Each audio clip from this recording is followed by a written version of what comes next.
358장 차입니다. 358장.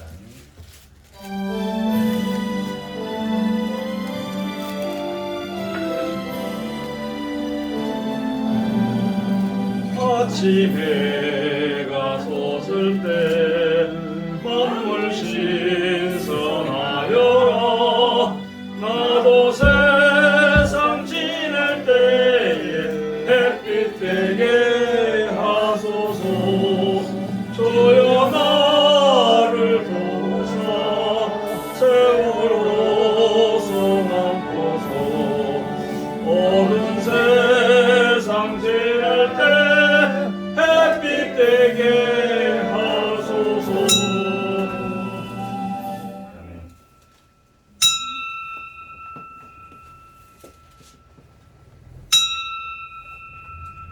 다같이 묵상 기도 드리심으로 주일 오후 예배 하나님께 드립니다. 다같이 묵도 드립니다.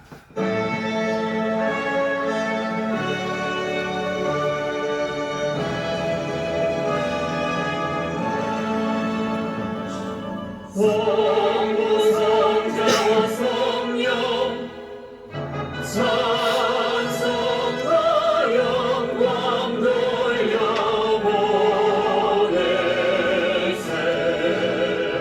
대초로 지금까지 또 영원 무궁토록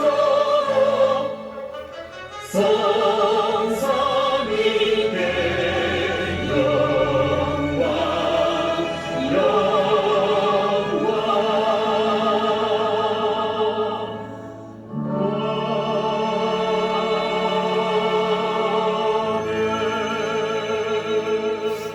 내가 평안히 눕고 자기도 하리니 나를 안전히 거하게 하시는 이는 오직 여호와시니이다. 아멘. 다같이 사도신경으로 신앙 고백 하나님께 드립니다. 전능하사 천지를 만드신 하나님 아버지를 내가 믿사오며 그의 아들 우리 주 예수 그리스도를 믿사오니 이는 성령으로 잉태하사 동정녀 마리아에게 나시고 본디오 빌라도에게 고난을 받사 십자가에 못 박혀 죽으시고 장사한 지 사흘 만에 죽은 자 가운데서 다시 살아나시며 하늘에 오르사 전능하신 하나님 우편에 있는 자 계시다가 저리로서 산 자와 죽은 자를 심판하러 오시리라. 성령을 믿사오며 거룩한 공예와 성도가 서로 교통하는 것과 죄를 사하여 주시는 것과 몸이 다시 사는 것과 영원히 사는 것을 믿사옵나이다. 아멘. 다같이 찬송가 350장 찬송가입니다. 350장.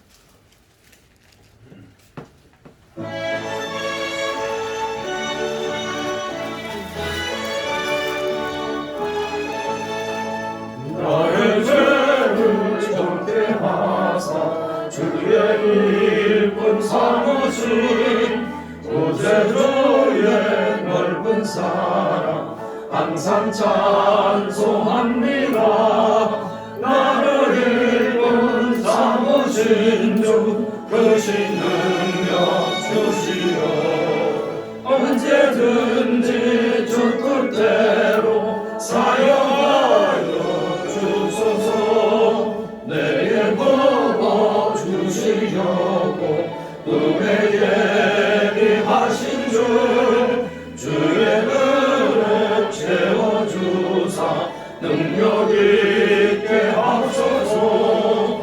나를 일꾼 삼으 사모신 주 크신 능력 주시오 언제든지 주 뜻대로 사용하여 주소서 죄의 짐을 풀어주신 주의 능력 크도다 나를 피로 사신 예수 내 맘속에 없어서 나를 일본 사모신 주 크신 능력 주시오 언제든지 주 뜻대로 사용하여 주소서 주여 내게 성령으로 충만하게 채우사 생명수가 강물처럼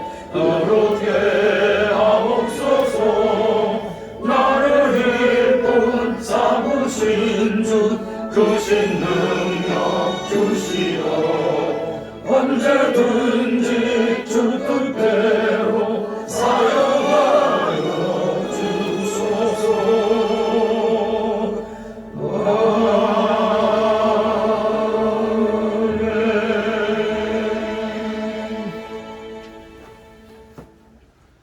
기도드립니다. 거룩하시며 전지전능하신 하나님 아버지, 올해도 한없이 부족한 저희들 불러 일꾼 세워주셨고 이제 또 부족하지만 내년도에도 귀한 일꾼으로 사용하여 주시니 아버지 감사를 드리옵나이다. 진실로 하나님의 저울에 달리기에는 너무나 부족합니다. 하지만 이 부족한 것을 회개하며 주님께 맡기는 저희들의 중심을 보심으로 또 이렇게 한 해 또다시 다 중직들을 허락해 주셨사오니 우리 모두 최선을 다하여 1인 2역 1인 3역 감당해 나가는데 부족함이 없는 능력 충만한 사랑하시는 귀한 우리 소원교회 일꾼들 다 되기를 소망합니다. 아버지 감사를 드립니다. 하나부터 열까지 주님의 은혜가 아니었더라면 이 자리에 우리는 있을 수가 없습니다. 그런데 이렇게 불러주셔서 건강한 몸으로 건강한 영으로 하나님 앞에 예배드리며 성도들 간의 귀한 교제를 나누게 하여 주시고 특별히 생명의 말씀 진리의 말씀을 저희들에게 이렇게 귀한 일용할 양식으로 주시니 아버지 감사를 드리옵나이다. 귀한 생명의 양식 먹은 만큼 우리는 열심히 말씀 읽고 말씀 붙잡고 기도하며 살아있는 믿음으로 나아가 열심히 찾고 두드림으로 실질적인 살아있는 믿음의 모습들을 우리가 잘 하나님 앞에 보이게 하여 주옵소서. 세상 사람들도 우리가 행동하는 걸 보고 믿음이 있다고 하지 그저 가만히 있는 걸 보고 믿음이 좋다 나쁘다 하지 않습니다. 행동하는 믿음, 살아있는 믿음이 진실로 하나님이 요구하시는 믿음인 만큼 오늘의 현실 속에서 너무나 사악한 마귀 세력들이 이 나라를 휘감고 있는 이때 우리 기독교인들이 진정으로 나아가 불의와 싸우며 공의 하나님의 뜻을 온 세상에 우리는 밝힐 책임이 있는 줄 압니다. 모두 다 소금으로서 빛으로서 자기가 속한 곳에서 최선을 다하여 기독교인으로서 하나님의 자녀로서의 그 색깔들을 그 향기들을 날리는데 조금도 부족함이 없는 자들 다 되게 하여 주시옵소서. 이렇게 피곤한 오후 시간이지만 개인적으로 주님 앞에 나와서 우리 정신 바짝 차려서 오랫동안 우리 이 하나님의 집을 채우지 못한 걸 회개하며 내년도에는 더욱더 이 빈자리를 채울 수 있는 우리 사랑하시는 자녀들 다 되게 하여 주시옵소서. 감사를 드립니다. 진실로 부족한 자의 입술과 영을 주장하여 주시옵소서. 우리 성도들 졸음마귀 잡념의 마귀에 빠지지 않게 하여 주옵소서. 마치는 제가까지 오직 주님께서만이 영광 홀로 받으시옵소서. 예수 그리스도 이름으로 감사드리며 기도드리옵나이다. 아멘. 이 시간에 함께 은혜 나눌 말씀 봅니다. 누가복음 신약성경 누가복음 14장. 마태, 마가, 누가 이렇게 나옵니다. 누가복음 누가복음 14장 15절에서 24절까지의 말씀입니다. 누가복음 14장 15절에서 24절까지 우리 교대로 같이 읽도록 합니다. 15절. 함께 먹는 사람 중에 하나가 이 말을 듣고 이르되 무릇 하나님의 나라에서 떡을 먹는 자는 복되도다 하니 이르시되 어떤 사람이 그 집을 하고 많은 사람을 청하였더니 잔치할 시간에 그 청하였던 자들에게 종을 보내어 가로되 오소서 모든 것이 준비되었나이다 하며 다 일치하게 소장하여 하나님 가로되 나는 밭을 샀으니 불갑을 나가야겠으니 청판 때에 나를 용서하도록 하라고. 또 하나는 가로되 나는 소 5겨리를 샀으며 시험하러 가니 청컨대 나를 용서하도록 하라 하고 또 하나님 가로되 나는 장가를 얻었으니 그러므로 가지 못하겠느라 하는지라. 종이 돌아와 주인에게 그대로 구하니 이에 집주인이 노하여 그 종에게 이르되 빨리 시내에 거리와 골목으로 나가서 가난한 자들과 병신들과 소경들과 저는 자들을 데려오라 하니라. 종이 가로되 주인이여 명하신 대로 하였으되 오히려 자기가 합니다. 주인이 종에게 이르되 길과 산울가로 나가서 사람을 강권하여 내려다가 내 집을 채우라. 내가 너희에게 말하노니 전에 청하였던 그 사람 하나도 내 잔치를 맛보지 못하리라 하였다 하시니라. 아멘. 예, 모처럼 오늘 또 본문을 봅니다. 내 집을 채우라. 예, 한 해를 결산하는 이 시점에서 이제 내년도를 준비할 때 어떤 마음가짐으로 내년도를 맞이해야 되겠습니까? 올해 그저 코로나 핑계대고 제대로 못했던 전도, 영혼 구원 사역에 우리 최선을 다해서 내년도에는 그나마 옆이 허전하지 않도록 빈자를 채우시는 여러분들이 되기를 소망하는 마음에서 오늘 이 시간 누가복음 14장 15절 24절 말씀을 이제 살피게 됩니다. 오늘 제목은 내 집을 채우라. 내 집을 채우라. This time the title is 내 집을 채우라. 즉 fill my house. fill my house. Today's title. fill my house. fill my house. 내 집을 채우라.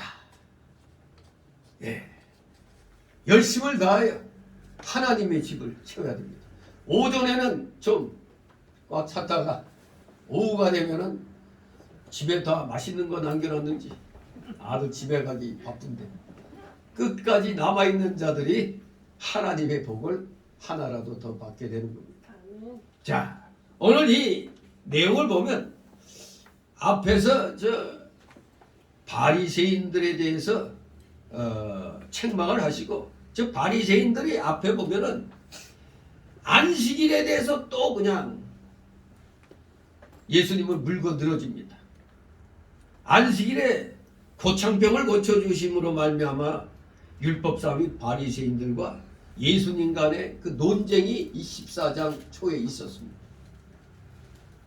아무튼 이 안식일 논쟁은 계속 지금 예수님과 종교 그 당시 종교 지도자들 간에 계속 반복되고 있어요. 그만큼 이 안식일은 우리가 오늘 오전에도 주일 성수 그 안식일 성수에 대한 거 물론 말씀 중에서 잠깐 그 언급을 했지만 이 안식일 성수가 대단히 이 중요합니다. 이 새벽 예배 때 이 안식일 성수에 대해서 살펴봤었어요. 오전 시간에는 제목이 뭐였죠? 오전에 제목이 뭐였죠? 산에서 내려오신 예수님. Come down, Jesus Christ. 자, 산에서 내려오셔가지고 귀신 들려 간질 질환을 일으킨 외아들을 고쳐주시고 그리고 제2차 순환에 대해서 말씀하시고 나서 이제 저들의 또 성전세 그 납부 문제 가지고 우리 예수님이 저들의 뜻을 알고 오해하지 않도록 하기 위해서 또 기적적으로 물고기 입에 있는 한 세계를 예수님이 보시고 바로 베드로의 낚시에 걸리도록 하셔서 그걸 가지고 성전세를 냈었죠. 템플 텍스. 뭐 성전세를 갖다 이렇게 내셨는데 이제 또 여기 우리 예수님을 물고 누리는 이런 자들에게 다시 한번 성경적으로 이 바리새인들을 또 훈계를 하셨습니다.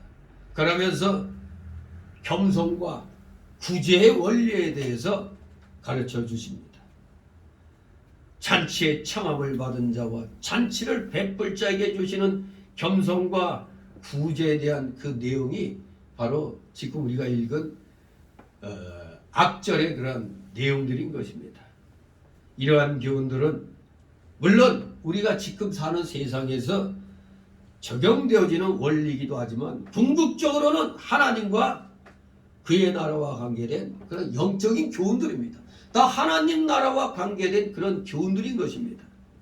비록 이 세상에서는 할지라도 자기를 높이는 자는 상대적으로 하나님을 낮추는 자임에 틀림이 없으니 그는 장차 하늘나라에서 하나님을 존귀 여기지 않은 자로 정죄받고 흑암과 사망의 자리로 내침을 당할 것이기 때문에 진실로 우리는 이 땅에서부터 열심으로 하나님 앞에 우리 자신을 겸손하게 만들어야 되는 겁니다.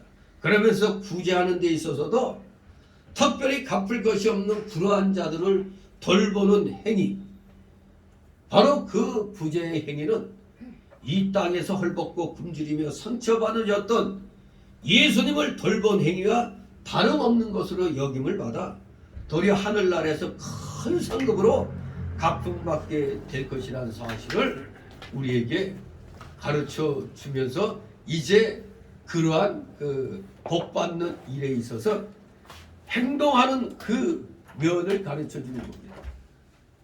열심히 영혼구원 전도하면서 이 빈자리들을 채워야 되는 겁니다. 그래서 내 집을 채우라.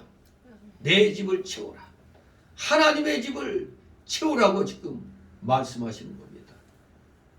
다 같이 15절 있습니다. 함께 먹는 사람 중에 하나가 이 말을 듣고 이르되 무릇 하나님의 나라에서 떡을 먹는 자는 복되도다 하니 아멘.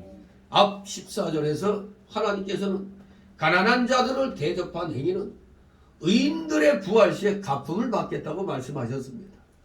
하나님께서는 천국에서 큰 잔치를 베푸셔서 그들의 그 선한 대접에 대해서 아주 후하게 갚으실 겁니다. 우리 모두 이 땅에 있을 때 열심히 구제하는 활동도 잘 해야 되는 겁니다. 그래야 하나님이 후하게 갚아주시는 겁니다. 오늘 15절 24절의 내용은 다시 한번 성경에 아주 중요한 진리를 언급하고 있습니다. 하나님 나라, 이 핵심이 주요 포인트가 바로 하나님 나라예요. 이 하나님 나라, 이것이 예수님 설교의 주요 내용입니다. 키포인트의 키포인트, 하나님 나라. 마태복음 4장 17절, 이때부터 예수께서 비로소 전파하여 가라사대 회개하라 천국이 가까웠느니라 하시더라. 회개하라 천국이 가까웠다. 그러면서 이 하나님 나라는 예수님의 설교 내용뿐만 아니라 사도들의 설교 내용이기도 했습니다. 사도행전 28장 30절 31절에 바울이 온 이태를 자기 셋집에 유하며 자기에게 오는 사람을 다 영접하고 담대히 하나님 나라를 전파하여 주 예수 그리스도께 관한 것을 가르치되 그 많은 사람이 없었더라. 사도들도 열심히 하나님 나라를 전파했어요. 우리들도 오늘날 열심히 하나님 나라를 전파해야 됩니다. 회개하라. 하나님 나라가 가까웠다.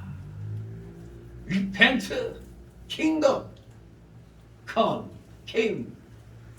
가까이 왔어요. kingdom came. 하나님 나라가 가까웠습니다. 바로 이 하나님의 나라에서 우리는 음식을 먹을 것입니다. 그것에서 우리는 먹는 즐거움을 누릴 것입니다. 마태복음 26장 29절에 너희에게 이르노니 내가 포도나무에서 난 것을 이제부터 내 아버지의 나라에서 새 것으로 너희와 함께 마시는 날까지 마시지 아니하리라 하시니라. 요한계시록 22장 1절 2절도 또 저가 수정같이 맑은 생명수의 강을 내게 보이니 하나님과 및 어린 양의 보좌로부터 나서 길 가운데로 흐르더라. 강 좌우에 생명나무가 있어 12가지 실과를 맺히되 달마다 그 실과를 맺히고 그 나무 잎사귀들은 만국을 소송하기 위하여 있더라. 진실로 하나님의 나라, 하나님의 나라에서 우리는 진정한 또 먹는 즐거움 또한 분명히 누리게 되는 겁니다. 뭐 우리가 부활하면 아무것도 안 먹는 게 아닙니다.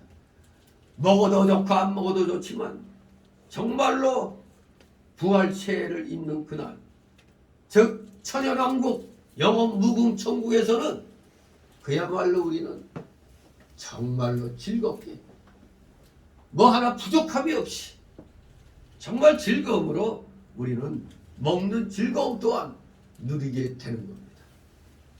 그런데 그 일이 오늘날 현재적 표현, 하나님 나라의 현재적 표현인 그것이 오늘날 교회죠. 하나님 나라의 현재적 표현은 교회입니다. 하나님 나라의 현재적 표현. 이거 영어로 말하면 뭐예요? The kingdom of heaven is the church in this world. 그 하나님 나라, 하나님 왕국이 이 세상에서는 바로 교회입니다. 교회. 여기가 천국이에요. 하나님 나라입니다. 하나님 나라. 여기서 우리도 조금 전에 점심 식사 식탁의 교제를 나눴잖아요. 사도행전 2장 42, 46절 저희가 사도의 가르침을 받아 서로 교제하며 떡을 떼며 기도하기를 전혀 힘쓰니라. 날마다 마음을 같이하여 성전에 모이기를 힘쓰고 집에서 떡을 떼며 기쁨과 순전한 마음으로 음식을 먹고 또 로마서 14장 17절에 하나님의 나라는 먹는 것과 마시는 것이 아니라는 말씀. 하나님의 나라. 그러니까 우리가 먹고 마시는 것, 우리 육신을 움직이기 위해서 먹고 마시지만 이것이 하나님 나라에서는 주된 일은 아니다라는 그런 뜻입니다. 주된. 물론 중요한 일은 일이지만 가장 주된 일은 아니라는 겁니다. 아니, 분명히 이 주된 일이 아니라고 할 수는 있지만 이 분명히 로마서 14장 17절 글자 그대로는 하나님 나라는 먹는 것과 마시는 것이 아니란 말이 아예 먹고 마시는 게 없는 게 아니라 그게 주된 일은 아니라는 얘기입니다. 더 주된 일은 바로 하나님을 찬양하는 것. 그게 더 주된 일입니다. 하나님의 나라에 들어가서 식탁의 교제를 나누는 일은 기본적으로 참 복된 일이라는 얘기입니다. 그런데 그게 주된 일은 아니에요. 하늘나라에서의 주된 일은 하나님께 영광 돌리는 예배 드리는 일이 가장 중요한 일입니다. 오늘날 우리가 먹고 마시고 즐기는 그 모든 그 원리는, 모든 목표는, 그 원리의 목표는 뭡니까? 하나님께 영광 돌려드리는데 그 목표가 있는 겁니다. 자, 진실로 이제 우리는 식탁의 교제를 나누는 일이 주된 일은 아니지만서도 굉장히 복된 일이라는 걸 우리는 오늘 말씀을 통해서 다시 한번 살펴보도록 합니다. 자, 16절, 17절 있습니다. 이르시되 어떤 사람이 큰 잔치를 배설하고 많은 사람을 청하였더니 잔치할 시간에 그 청하였던 자들에게 종을 보내어 가로되 오소서 모든 것이 준비되었습니다. 아멘. 아멘. 예. 이제 15절 17절까지 한마디로 큰 잔치에 많은 사람을 초청하시는 하나님의 그 모습을 우리는 발견하게 됩니다. 큰 잔치에 많은 사람을 누가 초청해요? 하나님이 초청하는 겁니다. 그 16절 원문을 보면은 그에게 이르시되라고 되어 있어요. 그에게 이르시되. 바로 그 식사 자리에서도 우리 예수님의 주된 관심은 단지 먹고 마시는 일이 아니고 진리를 가르치는 일입니다. 진리를 가르치는 일. 그에게 이르시되 어떤 사람이 큰 잔치를 배설하고 하는 이 말씀을 가르치는 겁니다. 예를 들어서 이제 그 잔치 얘기를 하시면서 진리를 가르치는 거예요. 먹고 마시는 것보다도 더 주된 관심은 진리의 말씀을 가르치는 일임을 우리는 16절 초도에서도 알 수가 있어요. 그에게 이르시되, 예수님의 이 비유에서 어떤 사람은 누군가요? 어떤 사람은 바로 하나님이죠. 그가 베푼 큰 잔치는 하나님 나라의 잔치입니다. 잔치할 시간은 그러면 잔치할 시간은 언제예요? 세상 종말이며 영광의 천국의 시작입니다. 세상의 종말임과 동시에 영광스러운 천국의 시작입니다. 하나님은 그 잔치에 많은 사람들을 청하셨습니다. 유대인들뿐만 아니라 또한 세상에 사는 모든 이방인들에게 구원의 초청의 말씀을 주셨습니다. 아무나 오너라. 이제 잔치할 시간이 되어 그 청하셨던 자들을 지금 오라고 말씀하십니다. 아무나 오라. 아무나 오라. 청하셨던 그 자들을 어서 오라고 부릅니다.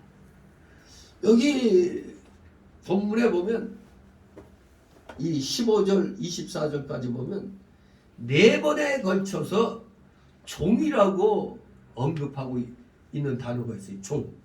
17절, 21절, 22절, 23절에 종이라는 단어가 나오죠. 종은 뭐하는 사람입니까? 주인의 뜻을 사람들에게 알리는 일꾼입니다. 사람에게 알리는 일꾼. 바로 이것은 오늘날 세상에 하나님의 뜻을 선포하고 알리는 전도자들을 가리킵니다. 종, 둘로스. 히브리어로 헬라어로 둘로스라고 그러죠. 둘로스. 바로 우리 목회자들, 전도하는 사람들이 다 하나님의 종인 것입니다. 일꾼입니다. 일꾼. 18절 20절 있습니다. 다 일치하게 사양하여 하나님 가라되 나는 밭을 샀으니 물값을 나가보아야 하겠으니 참판에 나를 용서하도록 하라 하고, 또 하나님 가라되 나는 돈 5개를 샀으니 시험하여 참판에 나를 용서하도록 하라 하고, 또 하나님 가라되 나는 장가 들었으니 그러므로 하지 못하겠노라 하는지라. 아멘. 예. 근데 참 이상한 일이죠. 처음에 잔치 초청을 받았으면은 그래도 다른 사람들보다 좀 생각해가지고 초청했을 텐데, 이상하게 처음에 잔치 초청 받은 자들이 하나같이 다 사양했습니다. 물론 그들에게는 그럴듯한 핑계거리가 있었습니다. 왜? 밭을 샀으니까, 즉 오늘날 말하면 이제 땅을 샀어요. 땅을 샀으니까 이제 어떠한 그런 상황인가를 이제 알아보려고 나가보아야 하는 것이나, 또 소를 샀어요. 소를 샀으니 시험하러 나가봐야 한다. 소를 또 사면 시험을 하나? 오늘날로 말하면 자동차 한 대 샀으니까 이게 성능이 좋나 안 좋나? 그렇게 이제 시험하러 간다는 거 핑계는 좋습니다. 또 결혼했으니까 참석하기 어렵다.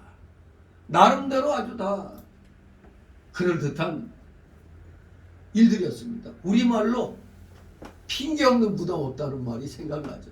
다 핑계 있어요. 무덤에 가서 누워있는 사람들 하나 없이 다 거기에 그냥 누워있는 게 아니에요. 다 뭔 일로 해서 그냥 죽고 뭐 그런 사람들입니다. 아무튼 여기에서 변명한 이 일들은 분명히 우리가 인정을 할 수 있어요. 사람이 세상을 살아가는 데 있어서 다 필수적인 일들이죠. 뭐 밭 샀으니까 그 상황 체크해 보려고 나가는 것도, 소를 샀으면, 소나 자동차 샀으면 그것이 뭐 병들었거나 성능이 좋은가 뭐 알아볼 그런 것도 있고, 장가 갔으니까, 결혼했으니까 또 나름대로 이제 한 몸이 아니니까 또 돌본다는 의미에서도 바람직한 일들입니다. 아주 여기 변명거리는 욕을 할 대상은 아니죠. 다 사람 사는 데서 아주 정상적인 일들입니다. 그것들은 다 정상적인 건강이나 가정이나 직업이나 재산을 가진 자들에게는 다 그럴듯한 아주 지극히 당연한 그런 변명거리였습니다. 우리 성경도 이런 일들에 대해서 정죄하진 않습니다. 오히려 장려하고 있죠. 왜? 성경은 6일 동안 힘써 일하라고 말합니다. 6일 동안 힘써 일하라. 힘써 일하라. 출애굽기 20장 8절 9절에 보면 안식일을 기억하여 거룩히 지키라. 엿새 동안은 힘써 내 모든 일을 행할 것이나. 우리가 오늘 주일을 준비하려고 6일 동안은 열심히 일하는 겁니다. 열심히 주일 맞이하려고 일하는 거예요.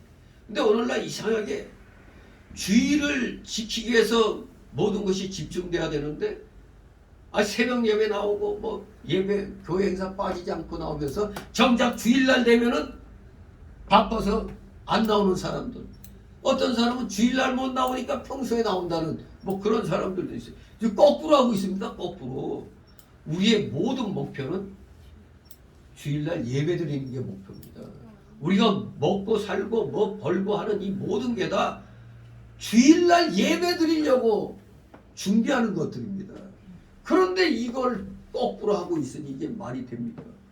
주일 지키라는 건 하나님의 명령이지 우리 인간이 만들어 놓은 그런 규칙이 아닙니다. 하나님의 명령이 엿새 동안은 힘써 일하고 주일을 지키라는 겁니다. 더구나 성경은 게으른 자에 대해서도 책망하고 있죠. 잠언 6장 6절 11절에 보면 얼마나 게을렀으면 개미한테 가서 배우라고 그랬어요. 개미한테 가서. 게으른 자여 개미에게로 가서 그 하는 것을 보고 지혜를 얻어라. 개미는 두령도 없고 관역자도 없고 주권자도 없으되 먹을 것을 여름 동안에 예비하며 추수 때에 양식을 모으느냐. 게으른 자여 네가 어느 때까지 웃겠느냐. 네가 어느 때에 잠이 깨어 일어나겠느냐. 좀 더 자자 좀 더 졸자 손을 모으고 좀 더 눕자 하면 내 빈궁이 강도같이 오며 내 궁핍이 군사같이 이르리라. 오늘날 재미있는 말이 있죠. 방글라데시 방에서 뒹굴뒹굴 굴르는 사람들, 그게 방글라데시라고 했어요. 그런 사람들에게 딱 하는 말이 잠언 6장 6절 11절 개미한테 가서 좀 배워라 이거예요. 성경은 게으름 피우는 자들은 빈궁이 강도같이 옵니다. 곰핍이 군사같이 이른다고 그랬어요. 어느 한순간에 그냥 순식간에 자기가 가난뱅이가 되어 있는 것을 깨닫게 되는 겁니다. 아주 비참한 신세죠. 성경은 그 중에서도 특히 결혼할 자 혹은 결혼한 자가 경제의 책임을 다해야 할 것을 가르치고 있습니다. 잠언 24장 27절에 내 일을 밖에서 다스리며 밭에서 예비하고 그 후에 네 집을 세울지니라. 그러니까 밖에서 열심히 일을 하고 나서 가정을 세우라는 겁니다. 또 양이나 소를 가지고 있는 자들은 그것들을 잘 돌봐야 할 것을 가르칩니다. 잠언 27장 23절에 네 양떼의 형편을 부지런히 살피며 네 소떼의 마음을 두라 그랬어요. 또 결혼한 자에 대해서 성경은 집에서 쉬며 아내를 기쁘게 하라고 가르쳤습니다. 신명기 24장 5절에 보면 사람이 새로이 아내를 취하거든 그를 군대로 내어보내지 말 것이요 무슨 직무든지 그에게 맡기지 말 것이며 그는 1년 동안 집에 한가히 가여 그 취한 아내를 즐겁게 할지니라. 한마디로 결혼하면은 이제 집안에 충실하게 아내와 미래를 설계하도록 시간을 준 겁니다. 사실 뭐 결혼식 했는데 첫날 밤도 지내기 전에 군대 그 전쟁통에는 군대에 그냥 바로 그냥 들어가는 그런 경우가 있죠. 그러면은 군대 가서도 사실 집 생각하게 되는 거예요. 그냥 제대로 마무리 짓지도 못하고 왔기 때문에 항상 몸은 전쟁터에 있어도 또 마음은 저쪽에 가 있는 겁니다. 그러면 제대로 안 되니까 아예 성경에서는 이 신명기 24장 5절에서는 분명하게 결혼하면은 1년 동안 집에 있게 하라고 딱 그렇게 이제 이 성경은 못을 박아놨습니다. 이렇게 세상 일들 다 필요하고 우리 사람들에게 다 정상적인 일들입니다. 그런데 여기에 잔치 초청과는 즉 잔치에 참여하는 일과는 사실 충돌되는 게 아닙니다. 이것을 잘 알아야 되는 게 뭐냐면은 사실 잔치에 초청받았던 그들은 먼저 그 잔치에 참여해야 했었습니다. 하나님께서는 우리가 먼저 하나님의 일을 앞세우기를 원하시는 겁니다. 너희는 먼저 그의 나라와 그의 의를 구하라고 어디에서 말씀하셨죠? 마태복음 6장 33절에 말씀하고 있습니다. 너희는 먼저 그의 나라와 그의 의를 구하라. 그리하면 이 모든 것, 즉 먹을 것과 입을 것을 너희에게 더하시리라고 말씀했습니다. 우리 예수님도 분명히 먼저 하나님의 일을 하도록 앞세우도록 말씀하셨어요.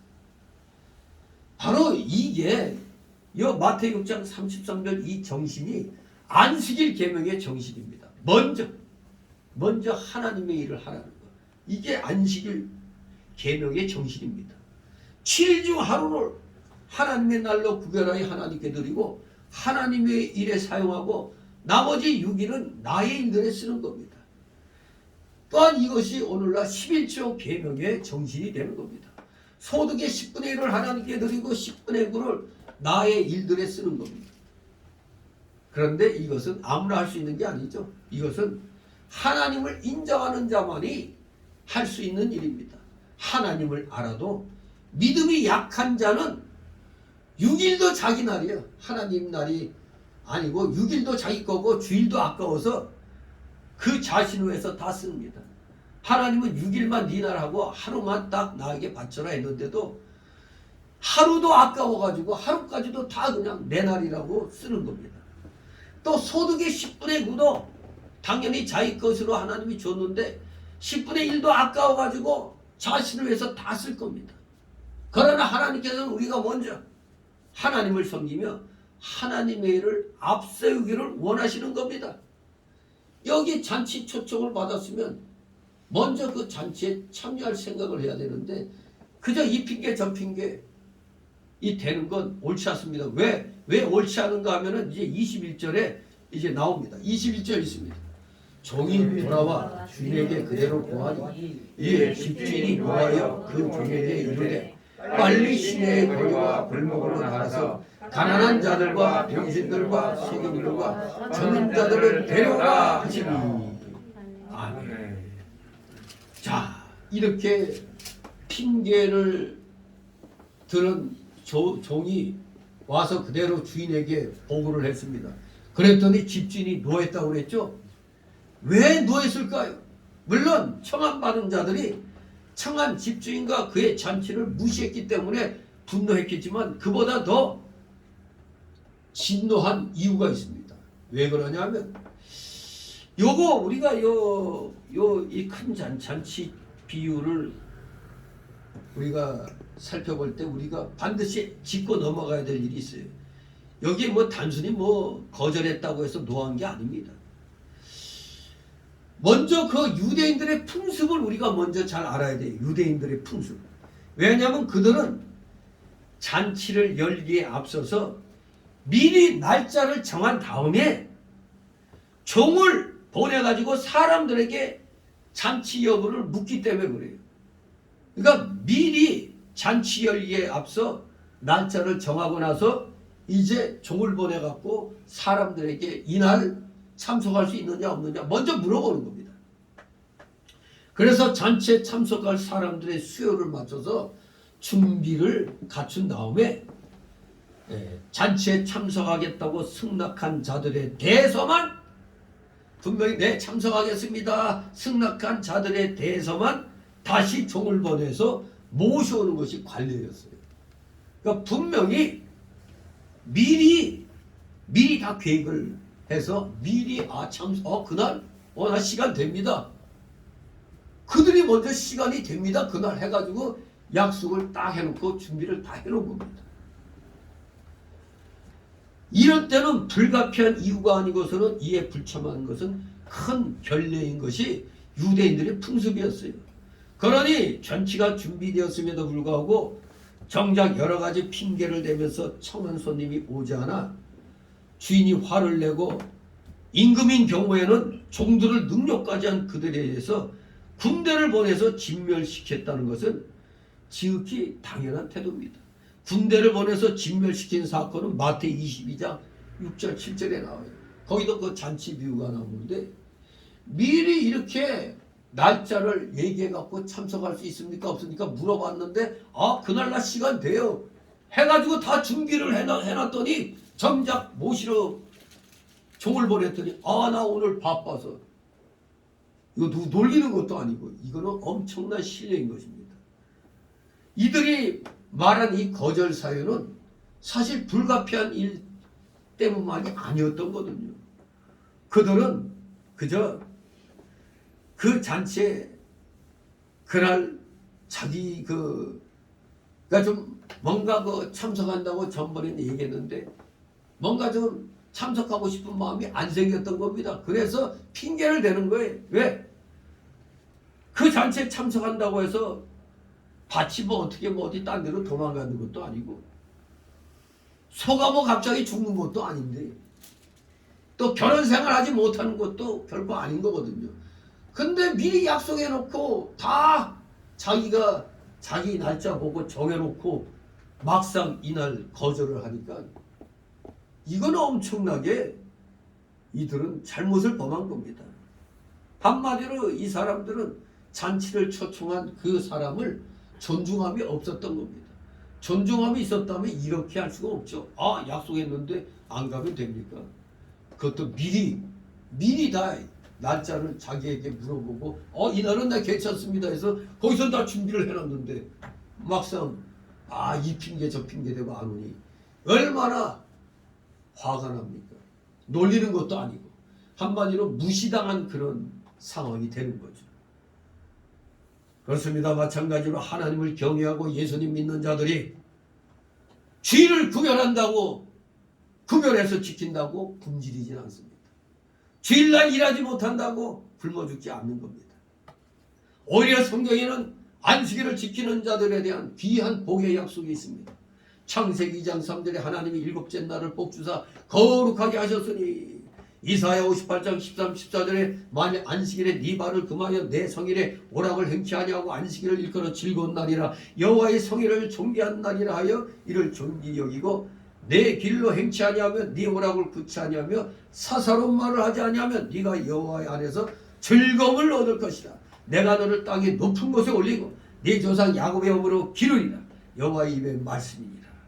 그야말로 안식일을 지키는 자들에게는 하나님은 귀한 복의 약속을 하셨습니다.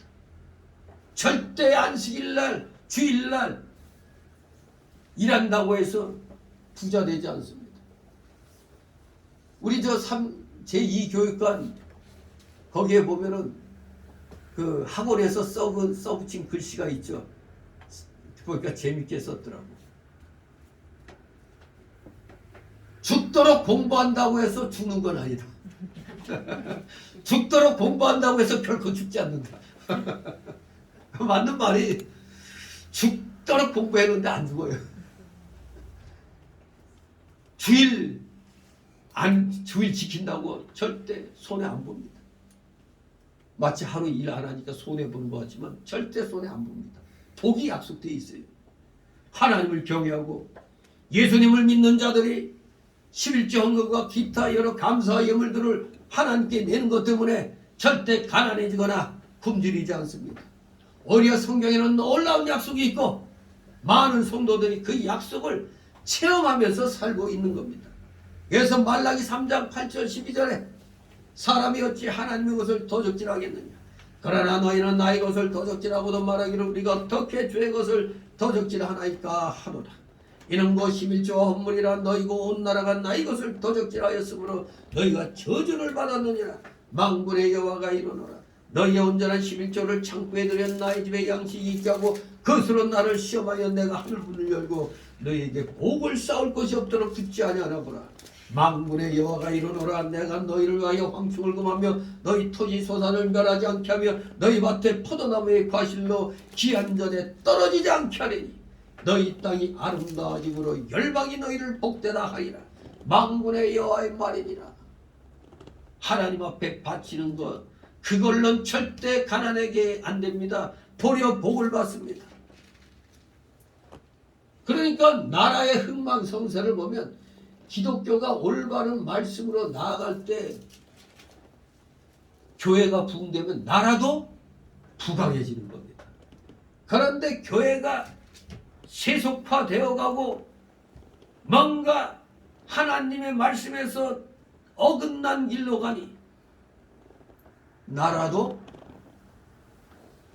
비틀비틀거리게 되고 거짓말하는 공산주의 사상 가진 자들이 차고 넘치게 되는 겁니다. 이 모든 원인이 교회가 올바르게 하나님 말씀을 선포하지 않고 세속화되었기 때문에 그런 것입니다. 지금 교회들이 너무 세속화되었어요. 그게 바로 지금 이 땅의 어둠의 그림자로 덮인 것을 보면 기독교가 지금 재구실을 못하고 있구나. 그것을 우리가 알 수가 있는 것입니다. 정말로 우리 교회들이 정신 차려야 됩니다. 교회가 정신 차리면 이 나라 하나님이 부강하게 해주시는 겁니다. 나라의 부강은 기독교의 정상적인 기독교의 부흥에 달립니다. 교리 설교, 교리가 바르게 선포되고 그래서 교리와 말씀이 함께 가는 교리와 말씀과 우리 기독교 윤리가 함께 갈 때 사회가 정상화가 되는 겁니다. 마귀 세력이 틈탈 틈이 없게 되는 겁니다. 진실로 우리 모두 여기 말라기 3장 8절 12절 말씀을 잘 읽기 바랍니다. 하나님의 말씀대로 오전에 말씀드린 대로 순종해야 돼요. 마음으로 순종하고 몸으로 순종하면은 황축을 금해준다고 그랬어요. 토지 소산 멸하지 않게 한다고 그랬어요. 밭에 포도나무의 과실로 기한 전에 떨어지지 않게 하신다고 그랬습니다. 그렇게 너희 땅이 아름다워지기 때문에 열방이 너희를 복되다 이렇게 부른다는 겁니다. 우리나라 이런 나라가 돼야 됩니다. 한때는 이런 나라로 가다가 기독교가 타락하니까 바로 예수님이 오전에 믿음이 없고 폐역한 세대라고 그랬잖아요. 폐역하다는 게 뭐라고요? 삐뚤어진 세대. 아니 이게 맞다고 그러는데 자꾸 이게 똑바르다 하는데 자꾸 이건 삐딱해졌다고 얘기하는 거예요. 이 삐뚤어진 심령이 올바르게 얘기하는 걸 안 받아들이는 겁니다. 정말 우리 예수님이 그때 벌써 이 말세 지말에 일어날 일까지 다 말씀하고 있어요. 그러니까 믿음이 없고 이 폐역한 세대여 지금 딱 이 나라 기독교계를 향해서 이 믿음이 없고 폐역한 세대여 말씀하시는 겁니다. 삐뚤어진 뭘 자꾸 올바르게 얘기해도 그건 당신 생각이고 이렇게 나가는 거예요.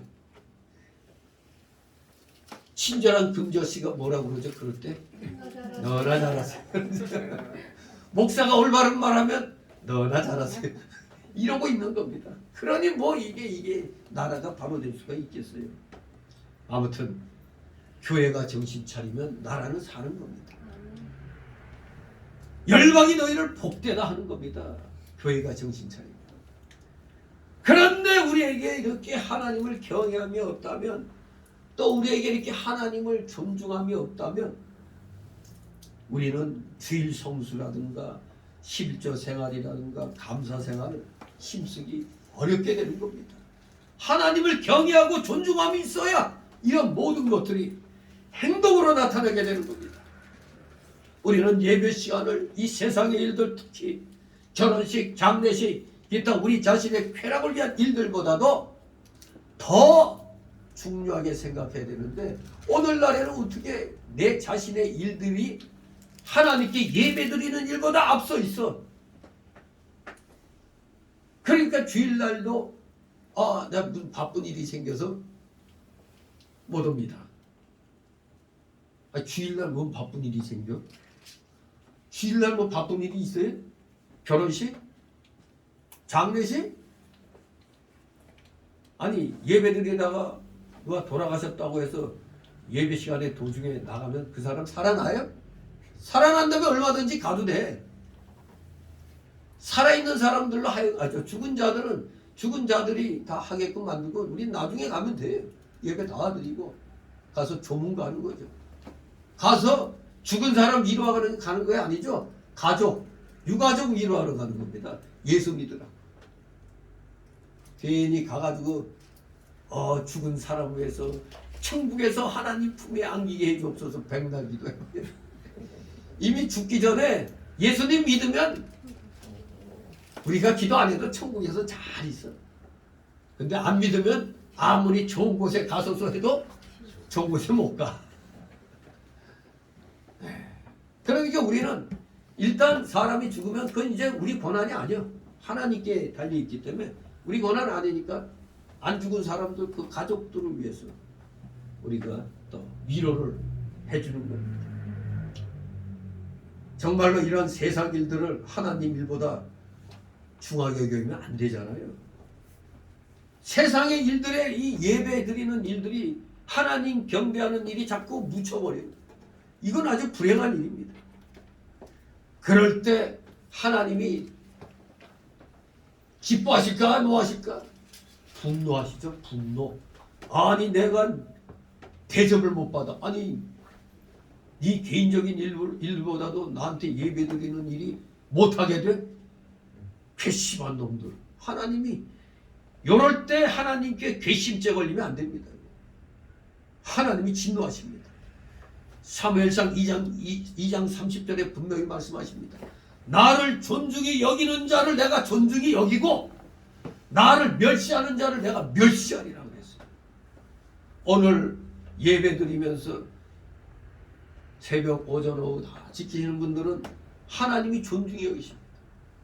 그러나 오전에만 딸랑 한번 예배드리고 마이웨이 하는 사람들은 멸시를 받게 되는 겁니다. 하나님께서는 자신을 존경치 않고 하나님의 초청을 무시하는 자들에 대해 노하시는 겁니다. 여기 본문에 나온 대로 사람들의 거절로 인해 노한 주인은 그 종에게 빨리 시내의 거리와 골목으로 나가서 가난한 자들과 불구자들과 소경들과 전원자들을 데려오라고 명령했습니다. 이것은 그 잔치를 벌이는 본 동네의 사람들, 즉 우리 이웃 사람들 가운데서 경제적으로나 육신적으로나 어려운 처지에 있는 자들을 이제는 데려오라는 겁니다. 그 전에는 분명히 먼저 청한 사람들 가서 데려오라고 그랬는데 하나같이 변명되고 못 간다고 하니까 이 잔치상 차려놓은 거 어떻게, 이거 그냥 썩어서 버리면 안 되잖아요. 그러니까 그럼 우리 이 동네에 어렵고 힘들고 이런 사람들 다 데려오라 명령을 합니다. 정상적인 자들, 즉 정상적인 건강을 가지고 있고 정상적인 직업과 재산과 가정을 갖고 있는 자들은 앞에서처럼 잔치 초청을 거절했습니다. 그렇기 때문에 이제는 육신적 건강이나 기본적 물질 생활에 어려움이 있는 자들을 초청한 겁니다. 이것은 오늘날도 여전히 동일합니다. 우리 주위에 있는 어려운 사람들, 즉 병들고 가난한 사람들을 하나님 앞으로 초청하라는 하나님의 뜻을 우리에게 알려주는 겁니다. 병들고 가난한 자들, 뭐 요새 교회 개척할 때 강남 어디에 가면은 교회 개척하면은 교회 재정 해결된다. 이제는 무슨 교회 개척하는데도 무슨 마치 상권 보듯이 자리를 보고 다녀요. 자리. 여기 우리는 아무 데서고 나가서 전해서 데려오는 거거든요. 마치 무슨 상가 뭐 얻듯이, 상점 얻듯이, 가게터 얻듯이 몫이 좋은 자리, 몫이 좋은 자리를 얻어가지고 개척하려고 하는 사람들이 꽤 많죠. 뭔가 이거 하나님 뜻과는 좀 다른 겁니다. 어디 좀 가난한 사람들이 사는 데 가서 교회 개척을 하면 안 하려고, 부자들 사는 데 가서 거기 개척하려면 또 그런 데 가려고 그러고, 지금 그런 상황이죠. 하지만 하나님은 뭐 부자든 가난한 자든 가리지 않습니다. 부자들이 안 오면 가난한 사람들을 대상으로 하면 되는 겁니다. 어려운 사람들을 대상으로 하면 되는 것입니다. 우리는 우리 주위에 정상적이고 부유한 자들에게만 전도하지 말고 오히려 육신적으로 물질적으로 어려운 사람들에게 전도하도록 힘을 써야 한다는 겁니다. 이것을 우리에게 이 큰 잔치 비유로 가르쳐 주는 겁니다. 어렵고 소외된 사람들에게도 영혼 구원의 전도의 일을 열심히 하라는 겁니다. 22절 23절 있습니다.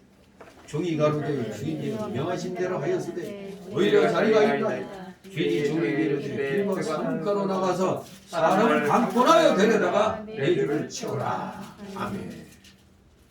자, 이렇게 어렵고 그 가난한 자들 이런 자들을 갖다 다 불러오려고 했더니 그래도 자리가 남았어. 그러니까 이제는 좀 더 본 동네를 떠나서 좀 더 멀찍이 가서 길과 산울가로 나가가지고 사람들을 강권에서 데려오라고 그럽니다. 그냥 오시겠습니까가 아니라 아예 강권에서 가십시다 하고 강권에서 데려오라고 명령을 했습니다. 이 산울가로 갔다는 거, 산울가. 프라그모스라는 이 헬라어는 산 울타리, 울타리를 쫙 치면 그게 일종의 무슨 또 길이 되는 거예요. 산 울타리 가의 길, 즉 본 동네를 벗어나서라도 가서 그냥 강제적으로라도 데려오라는 겁니다. 사람을 강권하여 데려다가 내 집을 채우라는 구절은 원문을 그대로 직역하면 내 집이 차도록 그들을 오라고 강권하라. 내 집이 차도록 그들을 강권하여 오라고 하라는 겁니다. 오라고 강권하라는 겁니다. 내 집이 차도록. 사람을 강권하여 데려다가 내 집을 채우라는 말씀보다는 내 집이 차도록 그들을 오라고 강권하라는 것입니다. 내 집이 차도록. 그 주인의 종은 마을 안의 길이든지 마을과 마을을 잇는 큰 길이든지 마을 바깥 길이든지 어디든지 나가서 사람들을 강권하여 잔치 자리를 채워야 했습니다. 바로 여기에 내 집은 하나님 나라를 가리킵니다. My house is kingdom of heaven. 하나님의 나라. 바로 현재의 교회. 현재의 교회. 내 집 이꼬르 하나님 나라 이꼬르 교회. 하나님의 택한 백성은 하나님의 나라와 교회에 저절로 채워지는 것이 아닙니다. 우리는 하나님의 나라를 채우기 위해서 열심히 전도하고 사람들을 강권하여야 하는 겁니다. 어떻게 보면 귀찮게 강권하는 것 좋지 않죠? 받는 사람 입장에서 귀찮아요. 막 자꾸 가자고 그러면은 얼마나 그 화가 나요. 귀찮고. 근데 또 의외로 그렇게 하면은 마지못해서 또 끌려오는 사람들이 있어요. 근데 필요한 겁니다. 강권할 필요도 있는 거예요. 어떻게든 우리 2023년도 그래도 올해 전도 부인회를 통해서 하여간 전도지를 많이 돌렸는데 이 돌린 만큼 내년도에 빈자리에 자작 채워지는 역사가 있기를 소망합니다. 우리가 뿌린 씨를 다른 데서도 거두기도 하고 다른 교회에서 뿌린 씨가 우리한테로 오기도 하는 겁니다. 왜? 어차피 이 세상에서의 교회는 다 하나님 거니까 하나님 나라인 것입니다. 아무튼 우리는 작다 크다 따질 것 없이 열심히 하면서 하나님이 주시는 만큼 우리는 더 하면 되는 겁니다. 다 같이 24절입니다. 내가 너에게 말하노니 전에 청하였던 그 사람은 하나도 내 잔치를 맛보지 못하리라 하였다 하시니라. 아멘. 처음 잔치 초청을 거절했던 사람들은 그 잔치에 참여하는 즐거움을 빼앗길 것입니다. 분명히 그들에게는 기회가 주어졌습니다. 그러나 이제 그들은 기회를 완전히 빼앗겼습니다. 그들이 그 잔치를 맛보지 못할 이유는 뭡니까? 그 초청을 거절하고 오지 않았기 때문입니다. 초청을 받은 각 사람은 각각 그 초청에 응답하여야 하는 것입니다. 그들은 각자 잔치자리에 나와야 합니다. 잔치자리에 나오는 것은 바로 회개와 믿음과 순종을 가리킨 겁니다.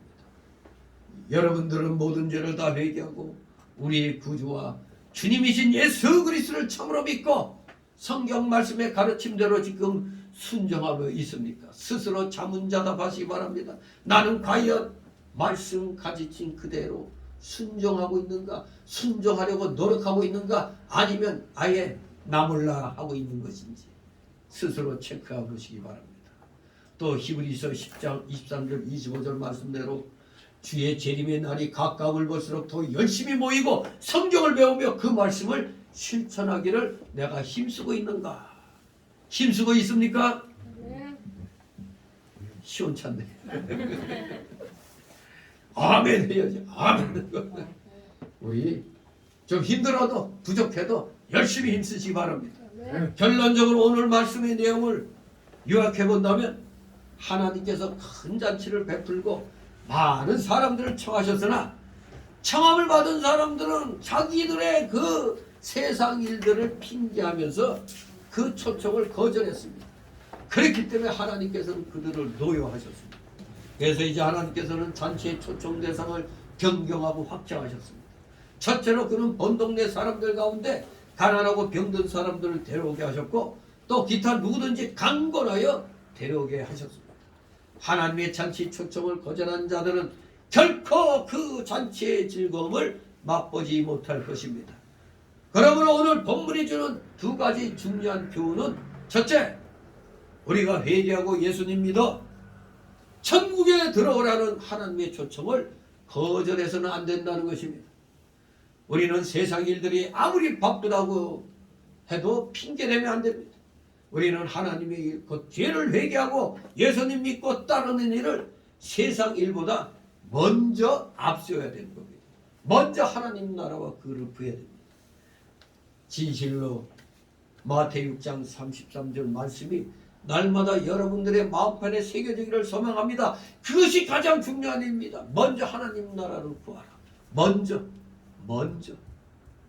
두 번째 주시는 중요한 교훈은 우리가 하나님의 집을 채워야 한다는 것과 그 방법에 관한 말씀입니다. 먼저 많은 사람들, 모든 사람들을 초청해야 됩니다. 왜? 누군지, 누가 구원받은 자인지 모르잖아. 누가 택자인지 불택자인지 우리는 모르잖아요. 그러니까 누구에게든지 다 전도지 주는 겁니다.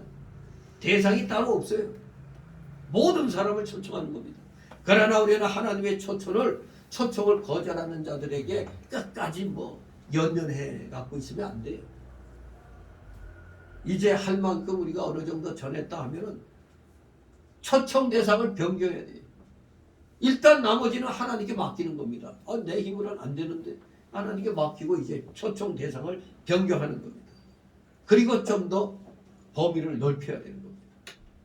우리는 우리 주위에 가난한 자들이나 병약한 자들을 하나님의 집으로 초청해야 됩니다. 또 우리는 다른 동네에 있는 사람들도 누구든지 강권하여 하나님의 집을 채워야 됩니다. 좀 동네가 떨어졌다고 멀어서 보다 그런 거 없어요. 어제 어느 그 순복음교회 본상가 집사가 환자 차에 싣고 병원에 갔다 오는 도중에 있지 어느 교회 나가냐 했더니 순복음교회 나간다고 그러는데 이 동네 살아요. 여기 조원동에 사는데 교회가 어디냐고 그랬더니 어디 판교래 판교. 그러면서 거기 나오는 교회 자기네 순복음교회 교인들은 다 그냥 멀리서 산대. 한마디로 버스가 와서 다 태우고 가는 거예요. 버스로. 사실 그거는 어떻게 보면은 그 지역에서 교회를 지었으면 일단은 그 지역에 충실해야 되거든요. 그리고 나서 여기 예수님 말씀처럼 또 먼 곳에 어차피 다른 교회도 안 나갈 사람들 경기도에 있다고 하더라도 다른 교회 안 나가면 서울 여기 오라고 할 수도 있는 거예요. 근데 요새 교회들이 양심불량이 돼가지고 양도둑들이 많아. 양도둑을 해가요. 우리 교회 아주 시설 좋고 대접도 좋다 막 이러면서 도둑질 해갑니다. 한 번만 와봐라 해놓고 영원히 머물게 해요. 한 번만 와봐라 해놓고 한 번이 아니라 영원히 머물게 하는 거예요. 그래서 원래는 이제 버스 돌리는 걸 중지시켜야 되거든요. 그래야 그 지역에서 해야지. 세상에 판교에 있는 교회를 여기 있는 교인들 이거 데리고 나간다는 것도 좀 그거 하죠. 그러면 새벽이니 수요 금요일은 좀 없죠. 그냥 주일만 그냥 버스가 와서 데려가니까 가는 건데 뭔가 좀 이게 하나님의 일을 하는데 좀 그거 아주 맞닿지 않죠. 이게 그 지역에 사는 사람들 아마 새로 지은 새로운 도시니까 그 근처에 이사와 사는 사람들 외에는 좀 대부분 다 타 지역이 있다고 그래요. 교인들이 좀 뭔가 좀 그거 한 겁니다. 이게 근처에도 교회가 많을 텐데 근처에 있는 교회들이 전도를 제대로 안 했으니까 그 먼 데까지 차가 와서 딱 데려가니까 뭐 제주도에서도 제주도에서 비행기 타고 오나 뭐 하여간 뭐 그 열정은 알아주면 합니다. 아무튼 먼저 가까운 데서부터 먼 데로 먼 데 있어도 딴 교회 안 나가면 오라고 할 수 있는 거예요. 그 근처에 뭐 교인이 이사 갔으면 거기서 뭐 자기 차에 태워갖고 오기도 하고 그러는 겁니다.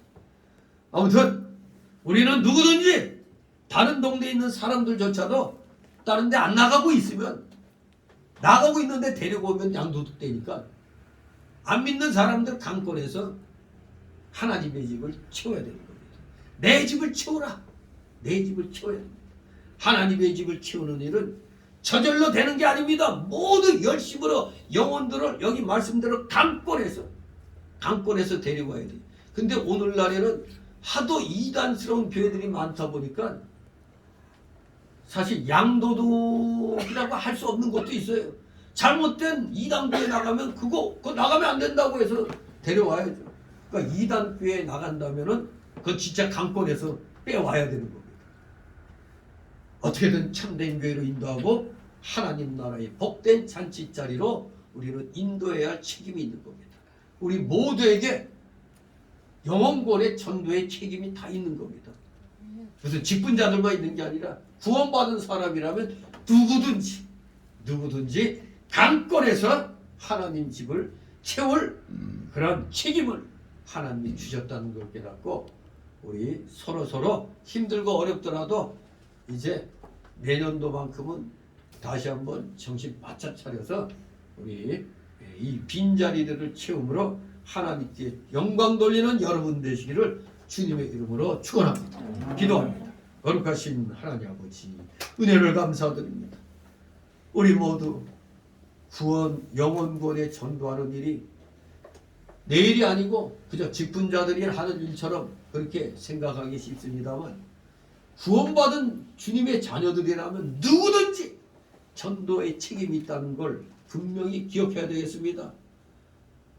우리 하나님이 맡겨주신 각자의 그 영혼권의 전도 사역 최선을 다하여 가까운 데서부터 먼 곳까지 열심을 다하여 강권하여 데려와 하나님의 집을 채우는 열심 있는 열심히 특심이 되는 우리 사랑하시는 자녀들 다 되게 하여 주시옵소서. 감사드리며 예수 그리스도의 이름으로 기도드리옵나이다. 아멘. 다 같이 찬송가 362절.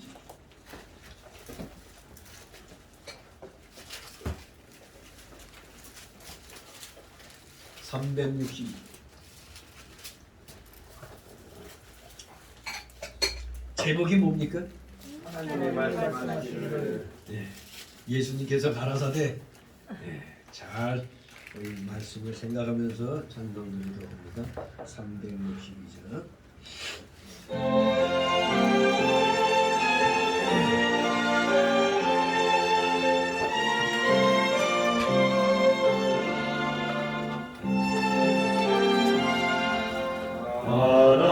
하나님이 말씀하시기를 내 마음을 나에게 바치어라. 너는 근지 날 섬기며 기쁘게 날 항상 의지하라. 바치어라 내 마음을 주께서 나에게 이르시네. 캄캄한 죄에서 불러내신 주께서 늘 인도하시리라. 구주께서 말씀하시기를 내 마음을 나에게 받아주고 사악한 죄에서 벗어나면 나아지 널 구원하겠느냐.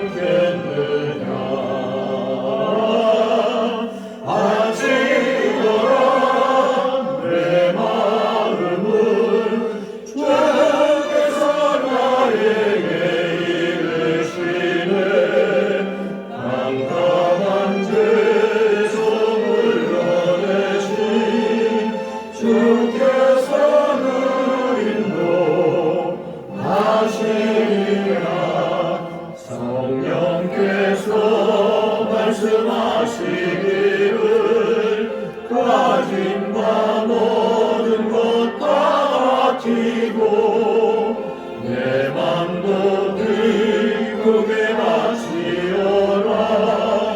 풍성한 은혜를 더하리라. 바치오라. 내 마음을 주께서 나에게 이르시네. 깜깜한 죄에서 불러내신 주께서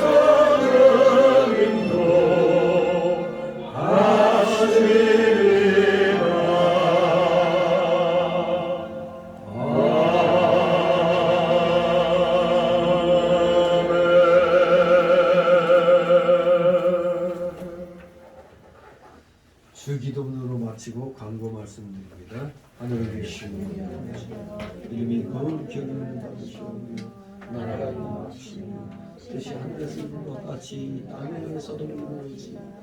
오늘날 우리에게 원하는 것을 주시고 우리가 우리에게 죄 지은 자를 사하여 준 것 같이 우리에게 상을 주시고 우리를 시험에 들게 하지 마옵시고 다만 악에서 구하옵소서. 내게 나라와 권세와 영광이 아버지의 영원히 싸우고